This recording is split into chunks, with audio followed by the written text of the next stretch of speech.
Las horas del crimen. Héctor de Mauleón. Semana Santa de 1997.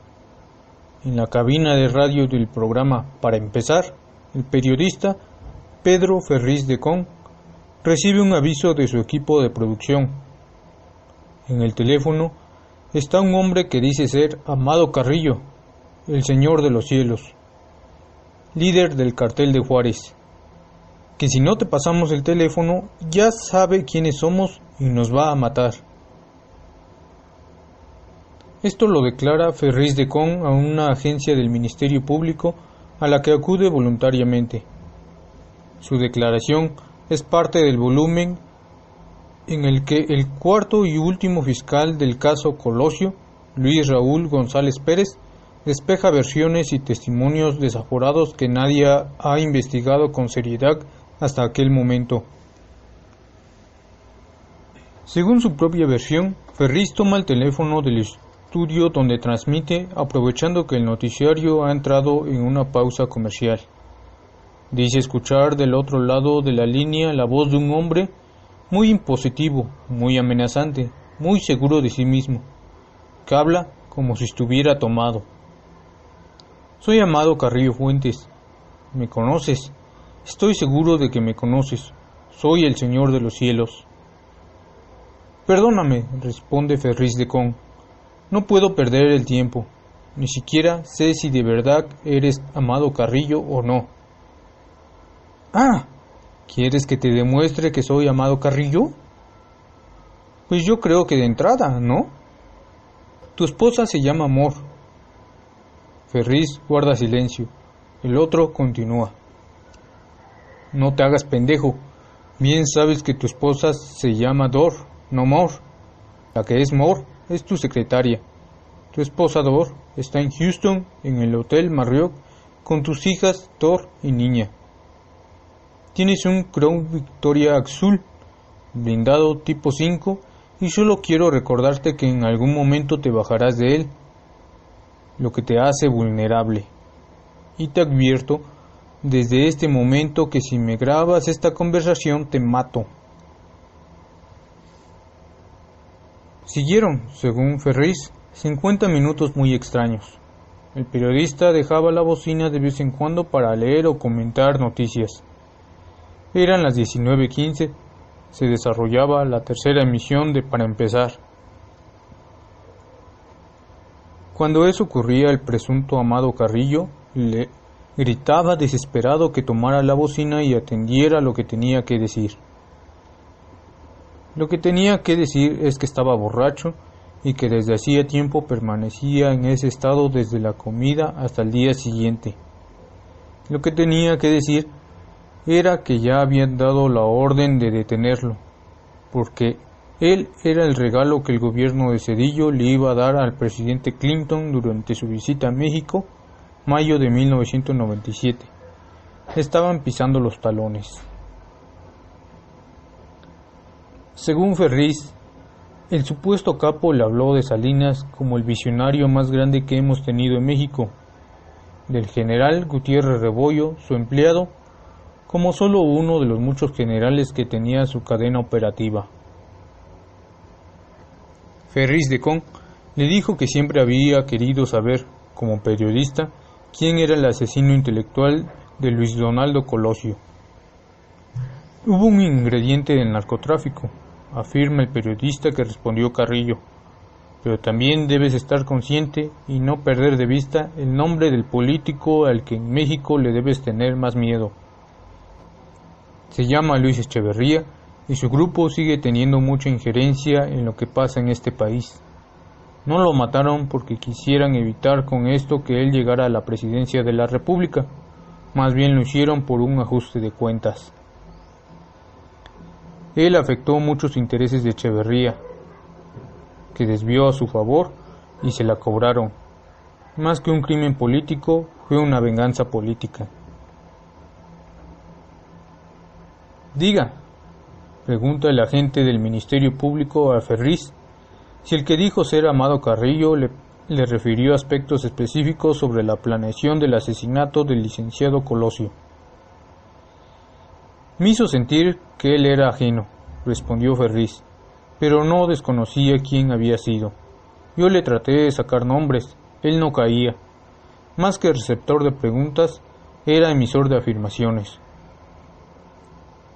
En los días en que Ferriz de Con relató al Ministerio Público lo que había escuchado, el expediente de Luis Donaldo Colosio era ya uno de los más abultados, tortuosos, fantásticos en la historia del sistema judicial mexicano.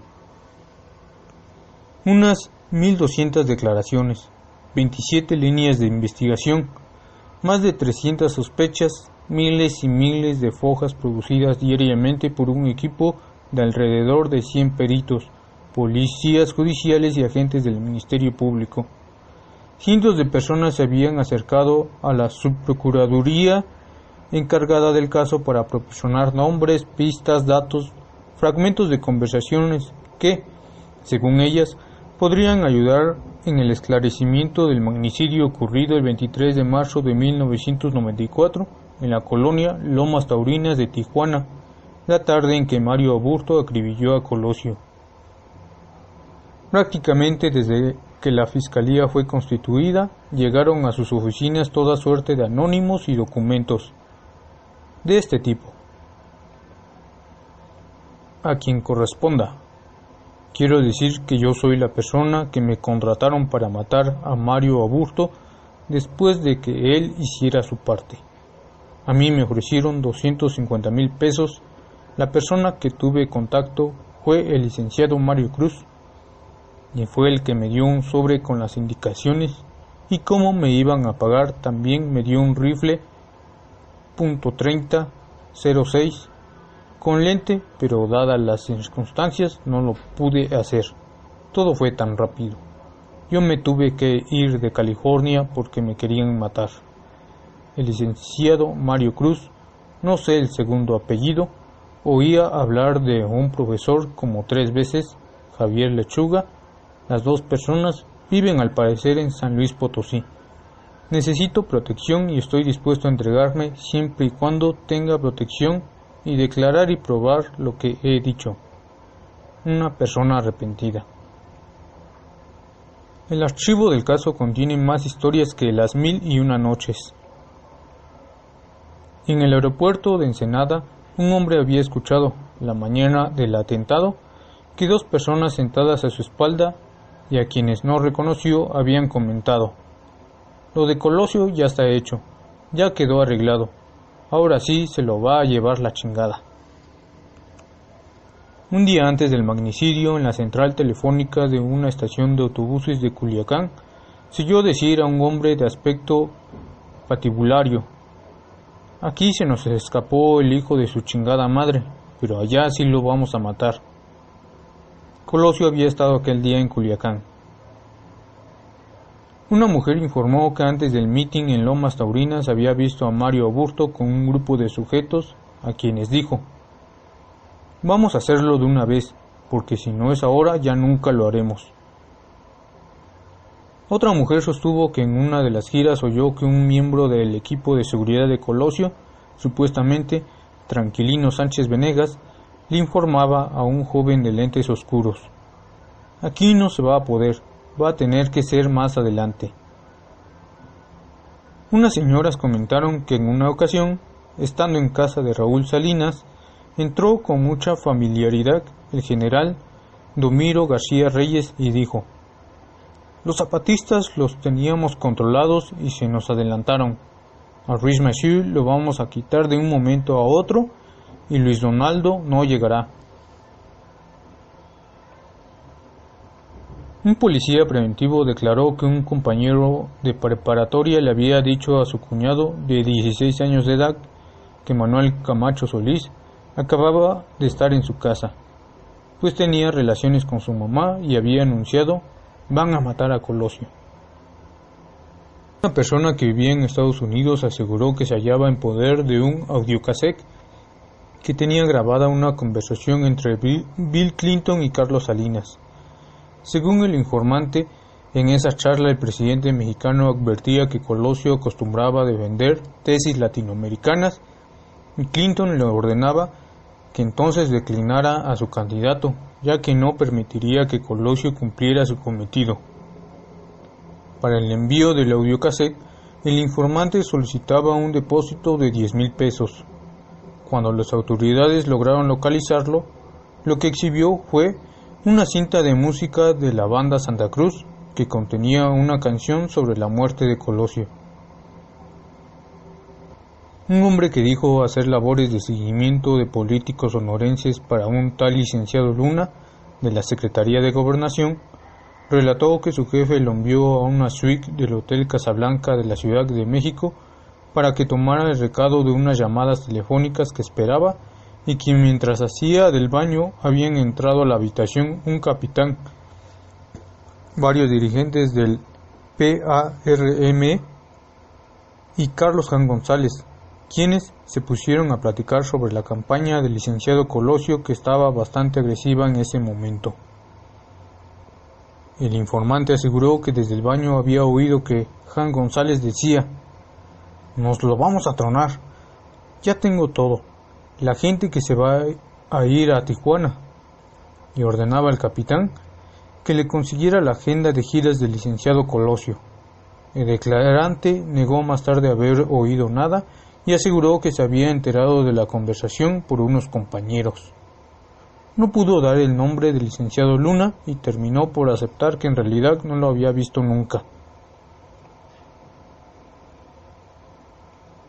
En una entrevista con el periódico Reforma, el fiscal González Pérez relató que el clima de escepticismo e incredulidad que desde 1994 existía alrededor de la investigación le había obligado a agotar todas y cada una de las versiones que le eran proporcionadas a la Fiscalía. Se preguntaba el fiscal: ¿en cualquier procuraduría investigan las sospechas? ¿Investigan la especulación, lo que la gente pensaba, creía, las versiones que iban surgiendo? Aquí lo hemos hecho, afirmó. Una tarde se recibió la declaración de Daniel Sáenz Arocha, un hombre que dijo haberse unido en Mazatlán a la campaña de Colosio como miembro del equipo de sonido. Sáenz Arocha aseguró que el Estado Mayor Presidencial era quien había matado al candidato. De acuerdo con su versión, los encargados del sonido habían recibido unos audífonos por los que se les enviaban instrucciones: «Súbale al volumen, bájele al volumen». Estos audífonos se los había entregado un capitán. A través de ese aparato, Sáenz Arocha oyó cuando alguien decía: «Después del meeting vamos a matar al candidato». Afirmó que el capitán del Estado Mayor se había acercado a ellos para decirles: «Ustedes no han visto ni oído nada, tienen familia y algo les puede pasar». La Fiscalía interrogó a las 29 personas que estuvieron encargadas del sonido en Lomas Taurinas. Ninguna de ellas conocía a Sáenz Arocha. No había registro de su presencia en el mitin. La policía comenzó a buscarlo para que ratificara la declaración que había enviado por escrito. Lo que se halló fue un hombre de 74 años, alcohólico, que dijo a los investigadores que también poseía mucha información sobre el levantamiento zapatista, porque había platicado varias veces con los subcomandantes Marcos y Tacho.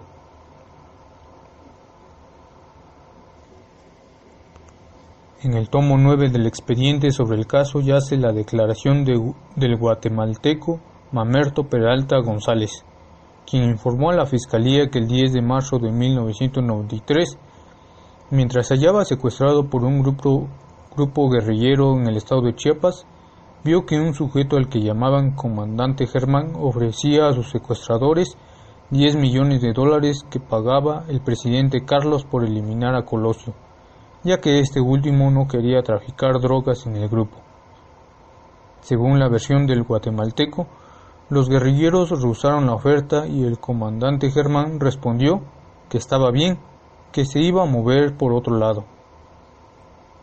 Peralta González dijo también que en enero de 1995 lo habían secuestrado de nuevo, permaneciendo cautivo en compañía de un sujeto llamado Muñoz Rocha, y de otro sujeto de nombre Mario, a los que tenía secuestrados Raúl Salinas.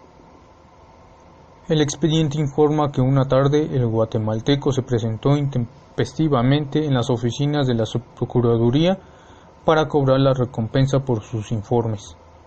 Preguntó al personal en forma amenazante si se le iban a entregar o no y se retiró, aduciendo que lo que sabía de los hechos ya lo había dicho en su testimonio anterior. Cuando la Fiscalía solicitó datos de Peralta González a las autoridades migratorias, encontró que el sujeto había sido expulsado varias veces del país por hallarse en este de manera ilegal y que en una de esas ocasiones había declarado a elementos del Instituto Nacional de Migración que una guerrilla lo había secuestrado en Tapachula y que durante su cautiverio se había enterado de que un comandante, Pablo Emilio, planeaba secuestrar al hijo del presidente Salinas. Había dicho también que alguna vez lo habían secuestrado los Orellana Félix, SIC, y que para liberarlo pidieron por su rescate $15 millones, aunque su esposa solo juntó $12 millones con $10. En uno de los tomos más desaforados del expediente, el fiscal reunió las versiones de personas que dijeron haber tenido información previa al atentado. El documento aclara que buena parte de la información fue proporcionada por mitómanos, personas que buscaban llamar la atención, gente necesitada de ayuda, presos desesperados, desempleados, sujetos interesados en perjudicar a alguien en particular, defraudadores profesionales e individuos con personalidades fantasiosas o franco deterioro mental. Esa zona del expediente de Colosio conforma un laberinto del delirio. Es el territorio de los profetas del crimen. En octubre de 1997, un hombre llamado Felipe Navarro contactó a un asesor de la comisión legislativa que daba seguimiento al caso Colosio, el licenciado Mariano Valdivia. Navarro explicó: un mayor del ejército que había participado en el atentado quería entregarse porque sabía que sus cómplices lo estaban buscando para matarlo. El mayor, dijo Navarro, se llamaba Marco Antonio López González. Fue subdelegado de la Policía Judicial Federal en Guanajuato y ahora está escondido en Nuevo Laredo. Agentes de la Fiscalía viajaron a León, Guanajuato, para entrevistarse con el informante. El hombre les dijo que al mayor López González lo había contratado una persona a la que apodaban el Güero, que le iban a pagar $200 o $300,000 por formar parte del equipo de verdugos de Colosio, que una persona que apareció en las imágenes transmitidas por televisión, toda manchada de sangre, era la que iba a matar a Mario Aburto en cuanto éste disparara sobre el candidato, pero que erró el tiro, que el mero el que iba a mandar el billete era Manuel Camacho Solís, y que también andaba en eso Muñoz Rocha, quien se hizo cirugía plástica. El mayor, dijo Navarro, quería hablar y descubrir a los involucrados porque acababa de escapar con vida de un atentado. En una segunda entrevista, el informante dijo que también había estado Córdoba Montoya en el complot y que el mayor tenía las pruebas. Para entregarlas, el militar solicitaba que la entrevista se llevara a cabo en Estados Unidos y que estuvieran presentes el fiscal, los integrantes de la Comisión de Seguimiento y personal de la Comisión Nacional de Derechos Humanos. La reunión no se llevó a cabo. Navarro canceló varias citas, alegando que las autoridades incumplían las condiciones pactadas y habían ordenado investigar y seguir al mayor López González. El expediente informa que el hombre solicitó $50,000 a cambio de las pruebas. Le fueron entregadas los $50,000 y esto fue lo que envió: una foto del mitin de Lomas Taurinas, que según él era inédita y en la que aparecía el mayor López González. Varias fotos de un salón de clases vacío, en donde se hacían las reuniones de planeación del asesinato. 2 llaves que supuestamente abrían aquel salón. Una foto de una camioneta Ram Club en la que Mario Aburto era visto con frecuencia. Una foto en la que se apreciaba un vehículo en la obscuridad con 3 sujetos en el interior. Al reverso, Tijuana, Baja California, un mes antes del atentado. Aburto, en el interior del vehículo, en la parte de atrás hablando con unas personas a solo unos pasos de donde trabajaba. Una relación de 29 personas vinculadas con la organización y ejecución del crimen. En esta relación aparecían Camacho Solís, Domiro García y Córdoba Montoya. Un croquis en el que se explicaba la ubicación en el mitin de los miembros del equipo de seguridad de Colosio: Otón Cortés, Vicente Mayoral, Merín y Salinas. La investigación reveló que la foto inédita había sido extraída de un video que había circulado en la televisión y que el hombre que Navarro señalaba como el mayor López González era en realidad un compañero de preparatoria de Colosio que ya había declarado ante la fiscalía. La camioneta en la que Aburto era visto con frecuencia había salido al mercado no en 1994, sino un año después del asesinato.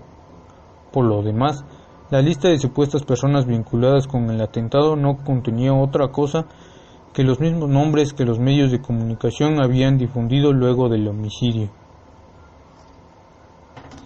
La fiscalía decidió indagar el pasado de su informante. Navarro había sido madrina de la Judicial Federal en Guanajuato y policía municipal en La Purísima. Según sus ex compañeros de trabajo, era adicto a la cocaína y mostraba actitudes paranoicas. Lo habían sometido a proceso por su participación en una organización dedicada al robo de automóviles y también por usurpación de funciones, robo, extorsión y abuso de autoridad. La declaración del exdirector de Seguridad Pública en La Purísima es una perla. A Navarro lo describe como inestable emocionalmente, muy mentiroso, agresivo, oportunista, falto de espíritu de servicio, como una persona ruin hasta con su propia familia. Supo que dirigía una banda de asaltantes y que hasta a ellos les quedó mal. Mayor López González existía. No estaba escondido en Nuevo Laredo, sino perfectamente localizable en la Ciudad de México. No era una perita en dulce. Lo habían dado de baja por incurrir en diversas irregularidades, pero demostró que el día del asesinato de Colosio se encontraba en la delegación de la Policía Judicial Federal en el estado de Chiapas. Había conocido a Navarro en 1993, durante el tiempo en que fungió como subdelegado de la PJF en Guanajuato. Sin embargo, no había vuelto a verlo y dijo desconocer las razones por las que éste decidió involucrarlo en el atentado. En abril de 1997, Everardo Moreno Cruz es nombrado subprocurador general de la República. En sus idas y venidas por la Ciudad de México, uno de sus escoltas, Héctor Adolfo Trigueros González, le cuenta que 3 años antes prestó sus servicios como escolta de Colosio, en un grupo paralelo al del general Domiro García Reyes.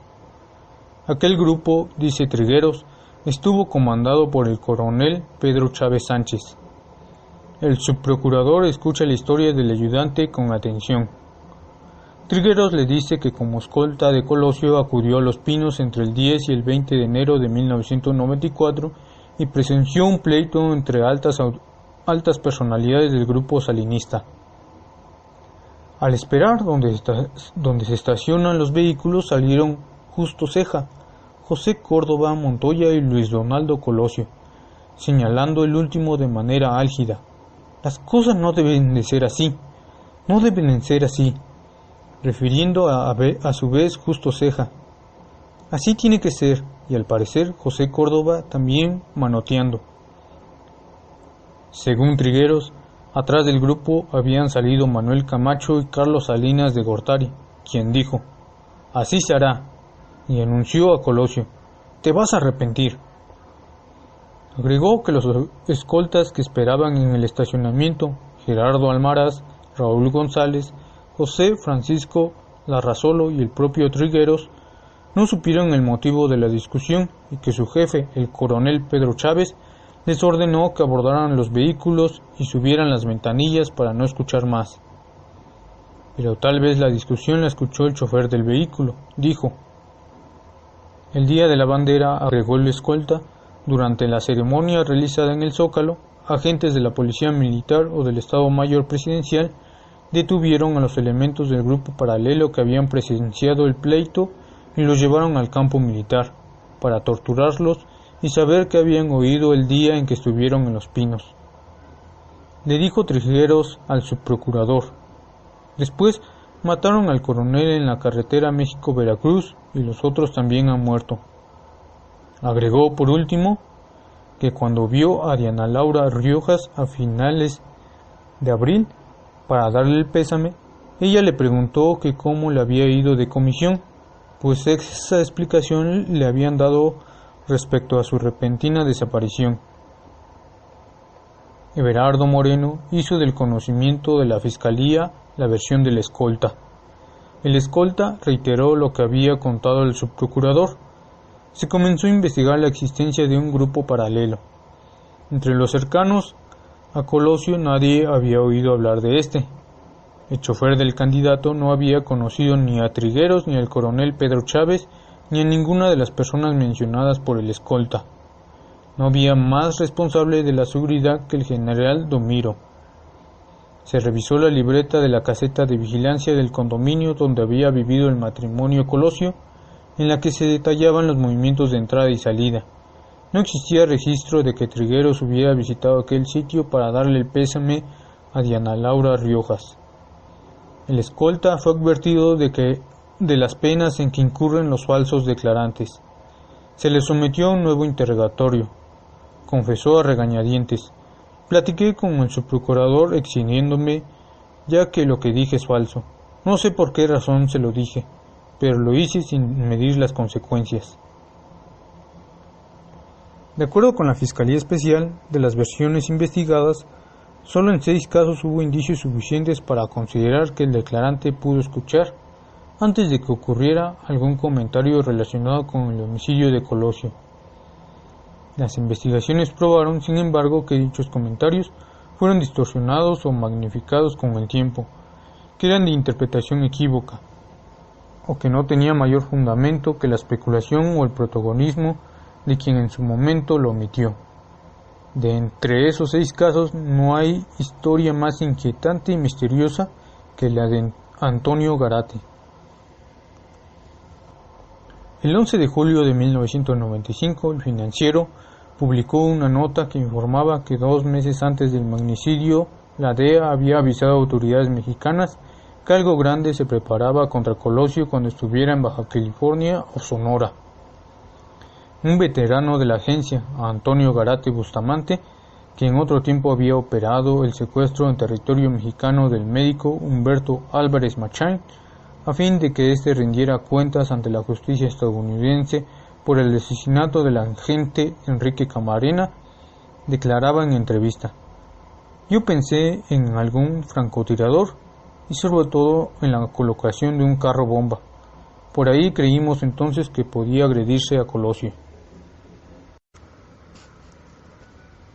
El Financiero refería que Garate había comunicado los hechos al entonces director de Seguridad Pública de Tijuana, Federico Benítez López, quien ignoró el aviso y a quien mataron 30 días después del atentado, así como al procurador de Sonora, Wenceslao Cota Montoya. El anuncio le había llegado a la gente en voz de un informante. Este informante, decía la nota, es de los más confiables que tiene la DEA. Tino, para nombrarlo de alguna manera, ha logrado revelaciones importantes en el pasado. Fue descrito como un hombre serio, responsable, nada afecto a las fantasías.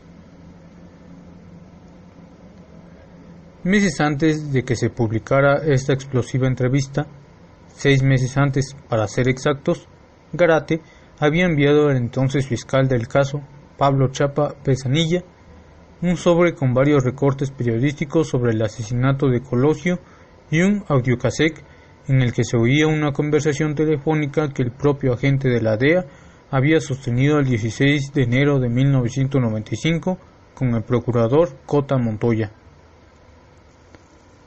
Al licenciado Chapa le comenté de las advertencias de que algo grave iba a pasar en Tijuana o en San Luis, y que lo habíamos comentado con usted.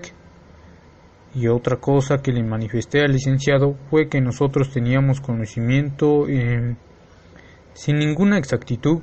Sabíamos que iba a haber un problema grave, pero sin especificar de qué era exactamente, porque sería falso de mi parte decir que sabíamos que lo iban a matar.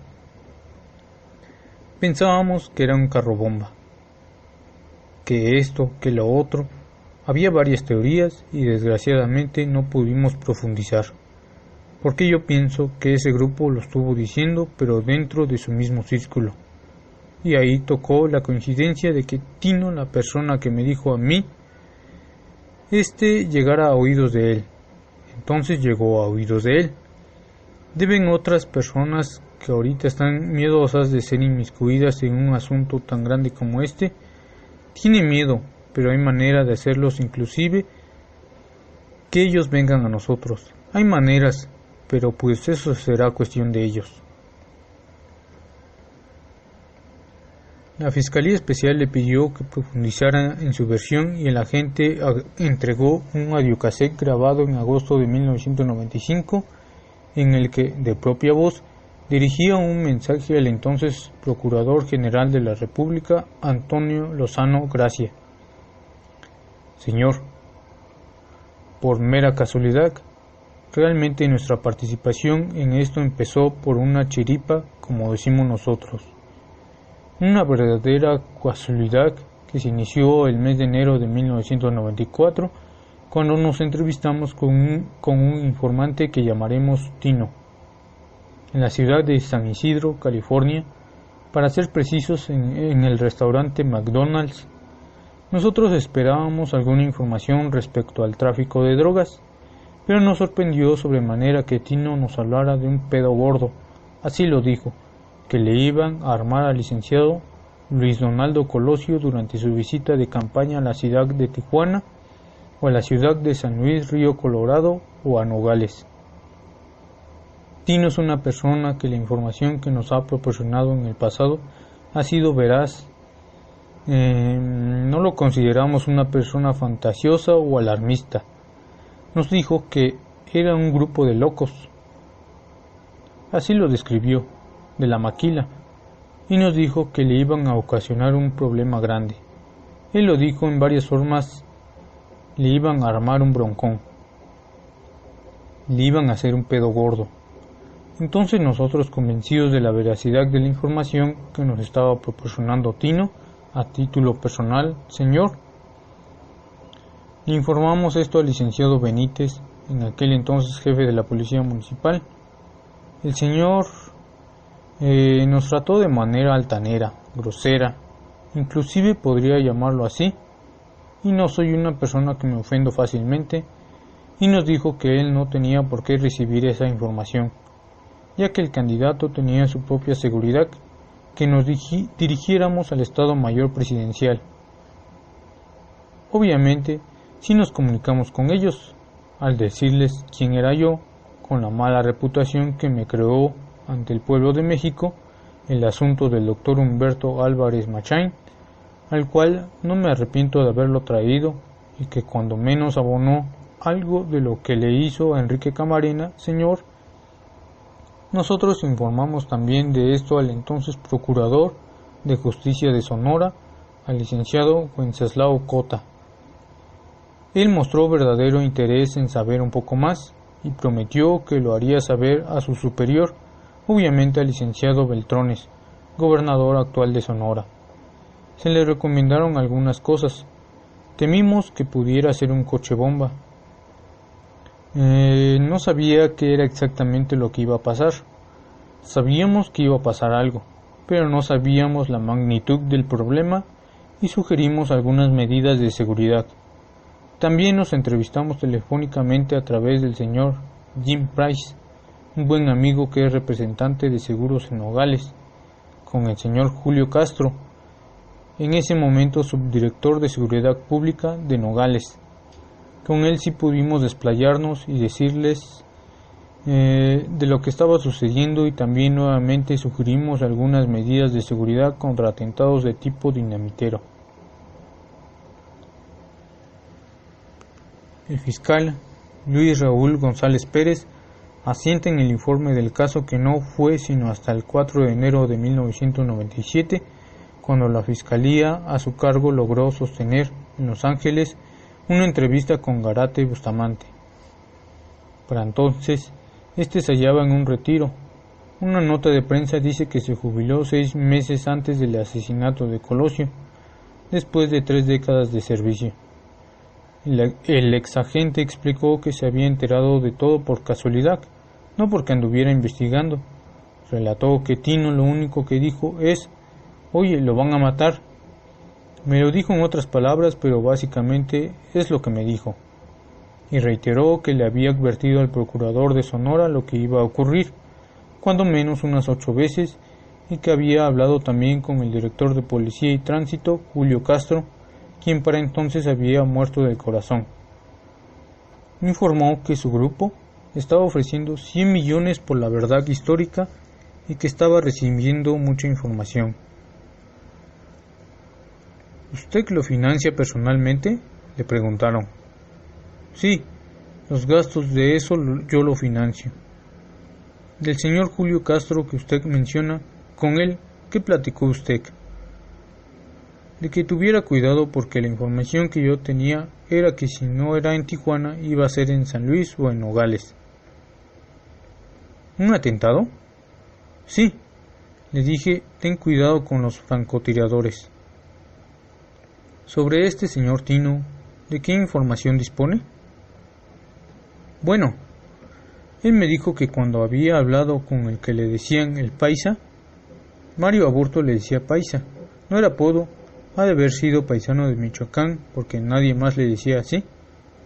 Hablaron de que el disparo debía ser a la cabeza, porque los presidentes y los candidatos traían chaleco de malla. Sí, se juntaban cerca del campo de béisbol.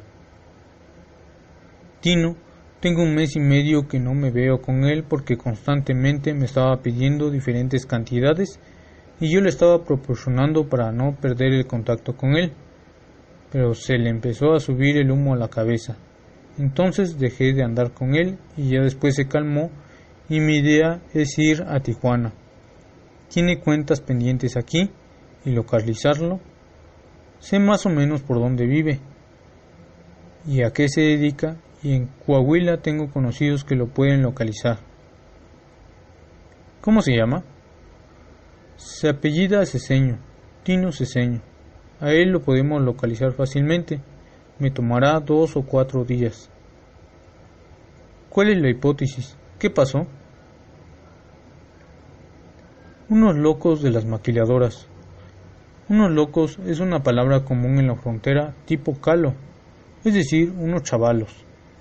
Unos locos de las maquilas y unos del otro lado. La primera vez no le presté interés y la siguiente vez, que fue en la semana siguiente, fue cuando me dijo lo van a chingar. De toda la información que ha recibido con esta recompensa, nos decía que ha llegado mucha información.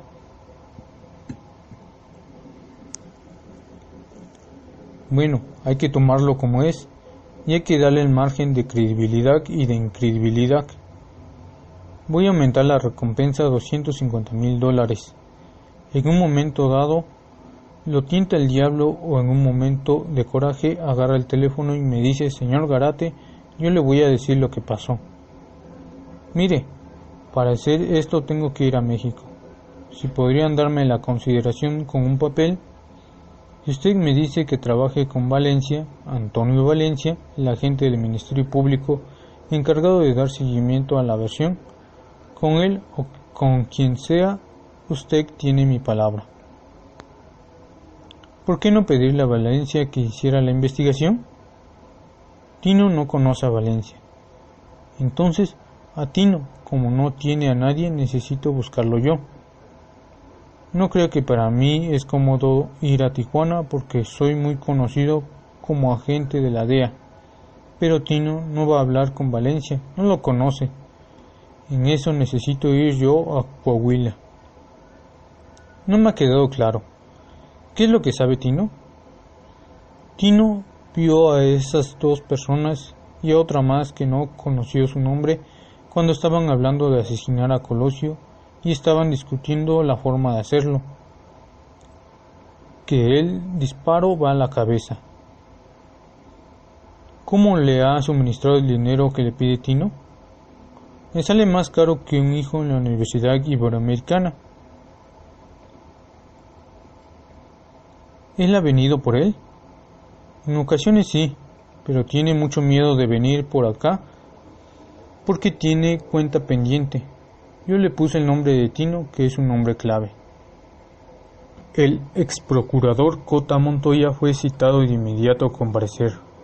Dijo que Gárate lo llamó para decirle que pudieran hacerle algún daño al licenciado Colosio cuando visitara Nogales, Mexicali, no me acuerdo si Tijuana o alguna otra parte de la República, pero que se trató de comentarios realizados en forma muy vaga, sin aportar mayores elementos que pudieran ayudarnos a llevar a cabo una investigación. Afirmó que llegó a dudar de las palabras de la gente, pues no había planes de que Colosio visitara Nogales ni San Luis Río Colorado. Eso sí, me sirvió para diseñar una estrategia de seguridad para el candidato en Hermosillo y Navojoa, donde estaba contemplada su presencia después del mitin de Lomas Taurinas. Cota relató que luego del asesinato, Gárate le telefonó para recriminarle que no se hubiera dado seguimiento a la información que había entregado, que tiempo después conversaron en un hotel de Los Ángeles y que el exagente le dijo que para él el atentado había sido cometido por un fanático con el ánimo de darse a conocer e influenciado por ideas radicales como tantos mexicanos que están residiendo en Los Ángeles, que para él Mario Aburto era uno de esos mexicanos que había llevado a cabo un acto de este tipo influenciado por esas ideas y el ánimo protagonista, que no había ningún complot de carácter político, que era un asesino solitario y se trataba de un sujeto emergido de algún grupo radical. En un segundo encuentro, Cota le preguntó al exagente por qué, si poseía información tan vital, no la había comunicado al gobierno mexicano de manera oficial, a través de la DEA o de alguna otra instancia formal. El expediente no consigna la respuesta.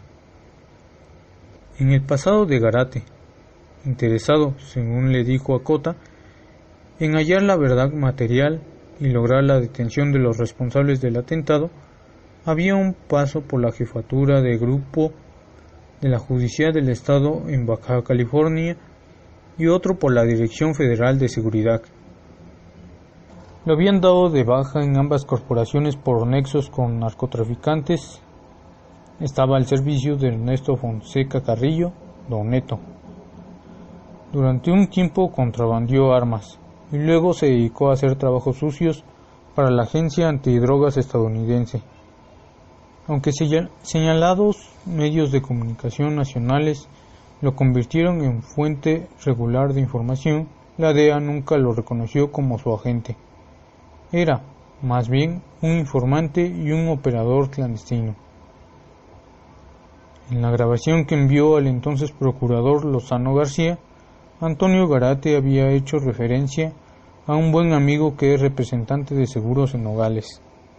El amigo se llamaba James Price y la fiscalía lo buscó para interrogarlo.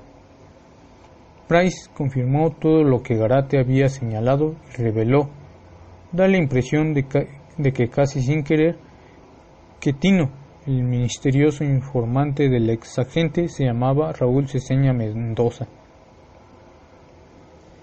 Mediante una investigación, la policía encontró en Tijuana a un René Ceseña Mendoza. Resultó ser hermano de Raúl. Sin embargo, los hermanos llevaban 20 años sin verse. René ya lo daba por muerto, puesto que Raúl era problemático y adicto a las drogas. Su verdadero apodo, por lo demás, era Tuno, no Tino. René hizo a los agentes una revelación. Su familia conocía a Antonio Garate desde 1994. Tuno y él habían sido compañeros de la infancia. Hizo otra revelación, que en septiembre de 1997, 8 meses después de declarar ante la fiscalía, Garate lo visitó para preguntarle dónde podía localizar a su hermano. Cuando René le dijo que creía que estaba muerto, el exagente le contó que 4 o 5 años atrás se lo habían encontrado en un McDonald's de San Isidro y que Tuno le confió que en un restaurante de la Unión Americana unas personas comentaban sobre el atentado que sufriría el señor Colosio, pero no abundó en más detalles. René refirió finalmente que Garate le había pedido fotografías de su hermano. La fiscalía asentó que la familia Ceseña llevaba 40 años sin tener contacto con el exagente de la DEA hasta que éste se presentó interesado en conocer el paradero de Tuno. Comenzó la búsqueda en Estados Unidos de Raúl Ceseña Mendoza. Ni los registros de vehículos ni los antecedentes penales arrojaron resultados positivos. El Ministerio Público encargado de seguir la versión, Antonio Valencia, acompañó a Garate a Los Ángeles y San Diego. Tuno, que según la nota del Financiero, era uno de los informantes más confiables que tiene la DEA y quien había logrado revelaciones importantes en el pasado, sencillamente no apareció por ningún lado. Finalmente, el Ministerio Público entregó un reporte en el que manifestaba su decepción ante la conducta mostrada por el exagente.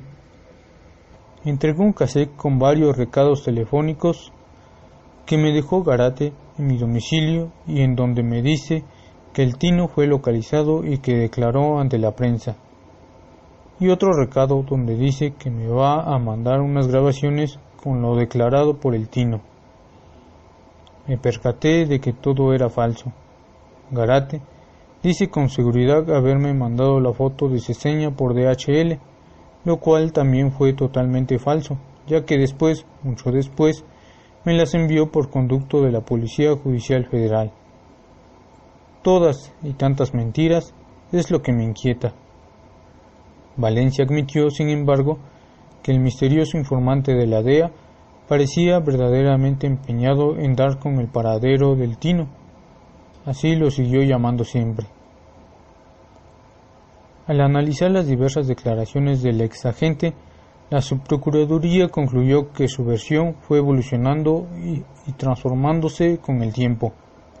En la grabación con el exprocurador Cota Montoya afirmaba: porque sería falso de mi parte decir que sabíamos que lo iban a matar. Pensábamos que era un carro bomba.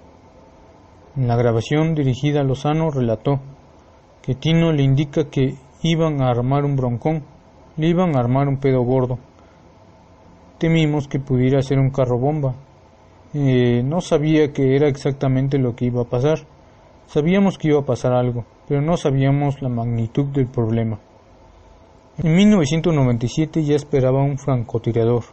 Añadía que Tino le había dicho: lo van a chingar, y agregaba que el disparo va a la cabeza. Llamaba la atención que Garate dijera que Tino tenía miedo de ir a Estados Unidos porque tenía cuenta pendiente y que ningún Raúl Ceseña Mendoza figurara en los reportes del FBI. Llamaba la atención que Tino le saliera a la gente más caro que un hijo en la Iberoamericana y no apareciera a reclamar los $100,000 que éste ofrecía a cambio de información. Por lo demás, la gira del candidato por el noreste fue programada el 7 de marzo, con solo 15 días de antelación. Antes de esa fecha, nadie sabía por qué lugares iba a pasar Colosio en su campaña. La Fiscalía consideró la versión parcialmente veraz. El exgobernador de Sonora, Manlio Fabio Beltrones, aceptó que Cota Montoya lo había enterado de la llamada de Garate para alertar sobre la presunta vulnerabilidad del candidato. El aviso había existido. Garate murió hace unos años perseguido por su pasado. En Estados Unidos se le detuvo, se le liberó, se le exhibió, se le hizo declarar ante los tribunales por su participación en el caso Álvarez Machain. Al final, todo se desvaneció en el pabellón de la locura, la sospecha, la miseria y la mentira, que es el expediente de Luis Donaldo Colosio. Según un cálculo de Reforma, la Fiscalía Especial gastó un promedio de 129,000 pesos diarios en la investigación del asesinato. Después de seguir la que según Luis Raúl González Pérez fue la línea de investigación más ingrata, la de personas que dijeron haber tenido información previa al atentado, porque en ella asomó con mayor frecuencia la miseria humana, la Subprocuraduría concluyó: no parece que ninguna persona hubiese tenido un conocimiento colectivo, cierto y objetivo de que se fuera a atentar contra la vida del licenciado Luis Donaldo Colosio Murrieta.